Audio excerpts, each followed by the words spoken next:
An AI too dangerous to release to the public, a transparent butterfly, quantum cryptography, and responsible AI use. This is Priviso Live. Welcome back to Priviso Live, your weekly deep dive into information security, ICT legislation, and the ever-evolving world of artificial intelligence. I'm Lynn, and with me as always are Stephen and Kayla.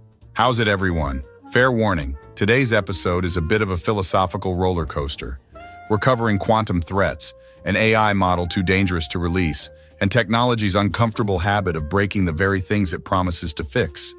And before Stephen gets too serious on us, let me just say, by the end of this episode, we'll be talking about 800,000 people grieving the loss of a chatbot on Valentine's Day. So, buckle up. Our first story is about a cyber attack that's already underway, but that nobody can see yet. It's called Harvest Now, Decrypt Later, and according to PwC's 2026 Global Digital Trust Insights report, it's one of the most underestimated strategic risks in cybersecurity today.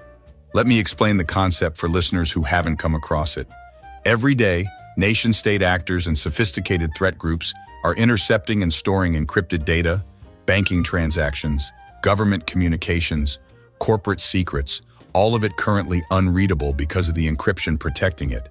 But they're not trying to decrypt it now. They're waiting.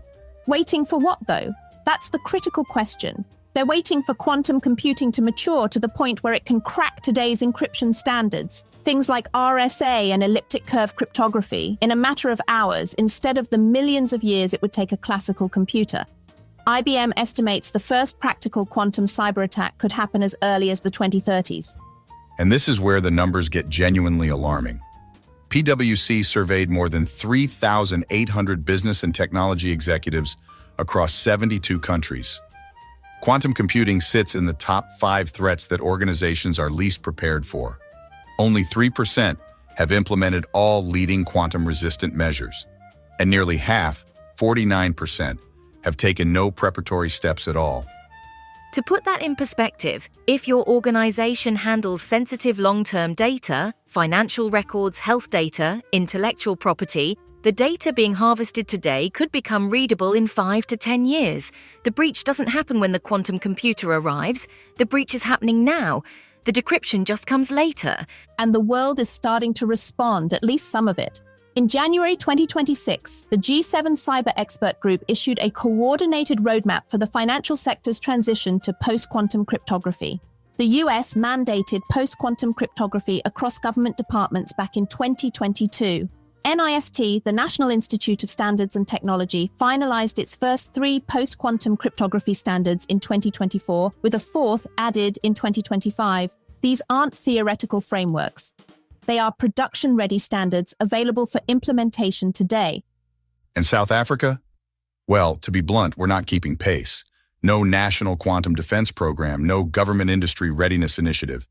National investment in quantum technology sits at approximately 140 million rands for the 5-year cycle beginning April 2025, which, given the scale of the exposure, is frankly underwhelming.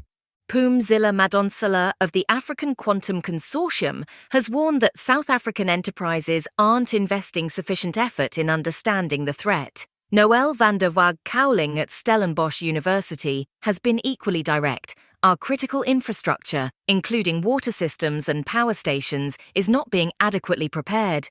And it's not just a technical issue, is it?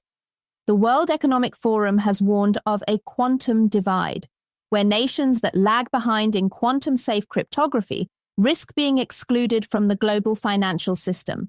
If a South African bank or exporter can't meet quantum-safe standards, that could mean being denied access to correspondent banking, insurance, and international trade. This is an economic sovereignty issue dressed up as a technology problem. The transition to post-quantum cryptography isn't a one-sprint project either. It requires a full cryptographic inventory, risk assessment, vendor engagement, and phased migration, typically over several years. Organizations that start in 2028 will be in a very different position to those that start today. The adversary is already collecting. The question is whether South Africa's boardrooms will act before the decryption begins. Right. Now, from a threat you can't see to a defense built on transparency, our next story is about a butterfly, an AI model, and a decision that may have just changed the cybersecurity landscape permanently. A butterfly, Lynn. Are we doing nature documentaries now? Bear with me, Kayla. There's a butterfly called Greta Otto, the glasswing. Its wings are almost entirely transparent, which makes it effectively invisible to predators. It survives by being see-through. Anthropic, the AI company behind Claude, chose that name very deliberately when they announced Project Glasswing on the 7th of April this year. And here's why the name matters. At the heart of Project Glasswing is an unreleased AI model called Claude Mythos Preview. Anthropic describes it as the most capable model they have ever built, and simultaneously too dangerous to release to the public. Hang on, too dangerous? That sounds like science fiction marketing. What does that actually mean? It means this. In just a few weeks of internal testing, Mythos identified thousands of zero-day vulnerabilities. That's previously unknown security flaws with no available patch across every major operating system and every major web browser on the market. One of them, a flaw in OpenBSD, had sat undetected for 27 years. Another, buried in the FFmpeg multimedia library, had survived 5 million automated test passes over 16 years. Multiple Linux kernel vulnerabilities were found to be chainable for privilege escalation. To give a concrete example, Mythos autonomously found and exploited a 17-year-old remote code execution vulnerability in FreeBSD. It constructed a 20-gadget ROP chain that's a return-oriented programming chain, essentially a sequence of exploits chained together, split across multiple data packets that granted root access to unauthenticated users. That used to represent weeks of work from an elite human researcher. Mythos did it in hours. And that's the paradox, isn't it? An AI that can find a 27-year-old security flaw in days is also an AI that could exploit it in the same time frame. The sword cuts both ways. Exactly. And Anthropic's response has been remarkable. Rather than releasing Mythos publicly, they've assembled a consortium of 12 founding partners, including Amazon Web Services, Apple, Cisco, CrowdStrike, Google, JP Morgan Chase, the Linux Foundation, Microsoft, NVIDIA, and Palo Alto Networks. The model is being deployed in a controlled manner to approximately 40 organizations responsible for critical open-source code bases. Anthropic is committing $100 million in Mythos usage credits and $4 million in direct donations to open-source security foundations. And this is where the open-source infrastructure problem becomes central. The world's digital infrastructure, from banking platforms and hospital records to government services and energy grids, rests substantially on open-source software.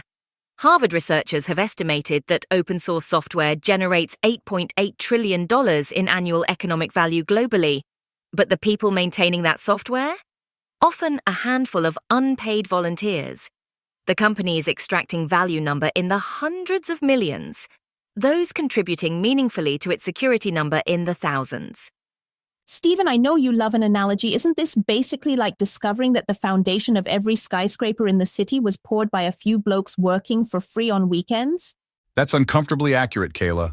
Log4Shell in 2021, Heartbleed in OpenSSL, the XZ-Utils backdoor in 2024, where a threat actor spent years cultivating a maintainer's trust before inserting malicious code, these all share the same root cause: critical shared infrastructure with insufficient resources and no coordinated defensive capability. For South African organizations, the implications are direct.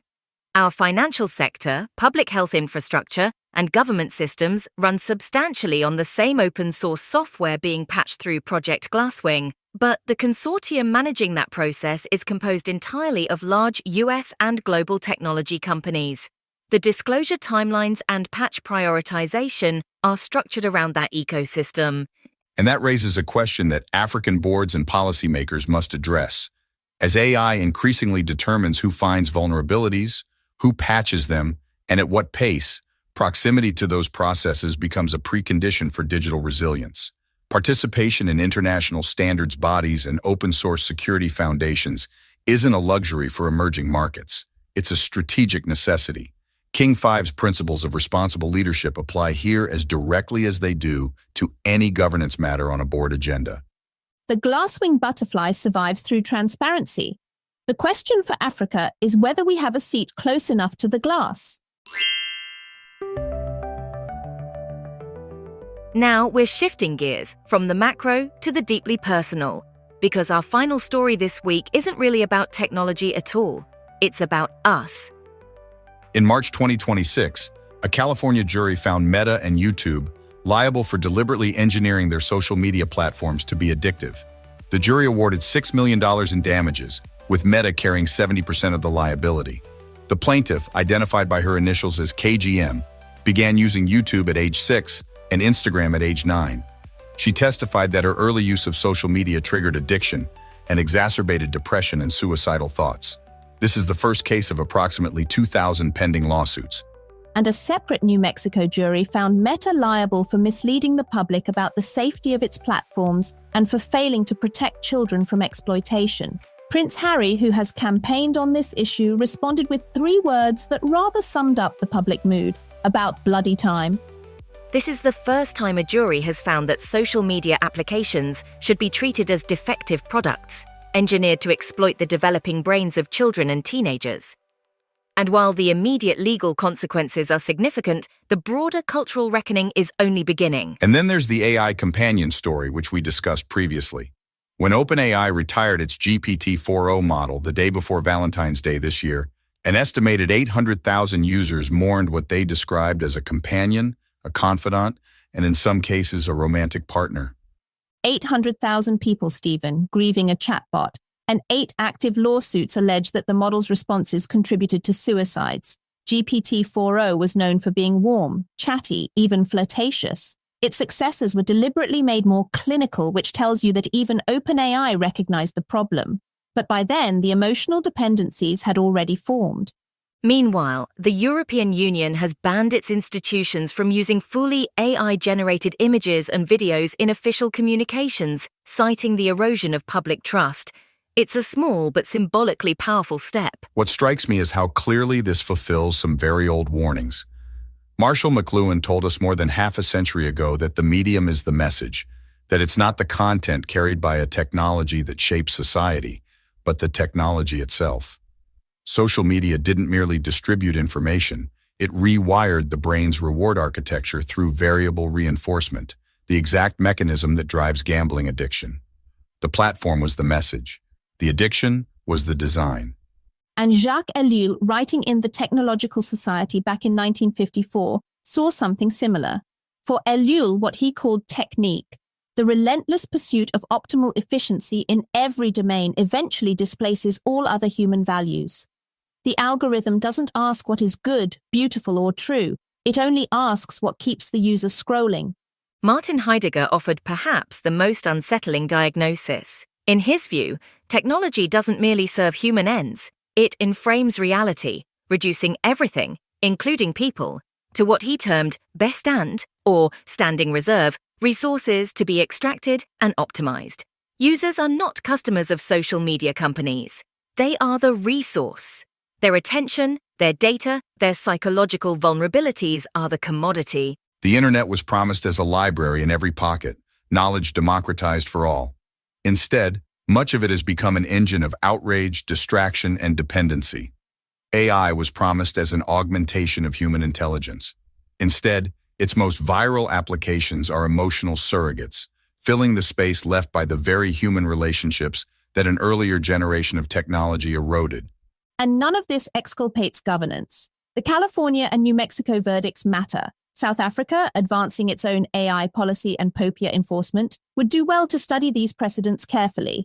But Ellul's enduring warning was that technique resists governance precisely because it has become structurally embedded in how modern society functions. The obligation falls broadly on companies to design for human dignity rather than engagement metrics, on media to report honestly on harms, on families to protect children and teach discernment, and on each of us to resist the seductive promise that the machine will satisfy what only genuine human connection can provide. For those 800,000 users who grieved a chatbot on Valentine's Day, and for the children at the center of those 2,000 lawsuits, the dystopian future isn't a distant warning. It has already arrived.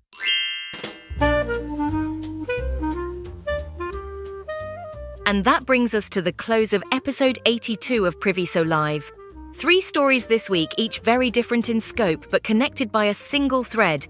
The decisions we make about technology today will define the world we inhabit tomorrow. Whether it's preparing for the quantum threat before it's too late, governing AI capabilities that are outpacing our ability to control them, or confronting the human cost of technologies designed to exploit rather than empower, the common denominator is agency. We still have the ability to choose, but the window is narrowing. From me, Kayla, thank you for listening. If this episode made you think, share it with someone who needs to hear it. If it made you uncomfortable, good. That's exactly what we're here for. Stay safe, stay curious, and remember, in a world that's changing faster than any of us anticipated, governance isn't optional. If you want to hear more of the same, subscribe to Priviso, live on Apple, Samsung, Spotify, iHeartRadio, or YouTube.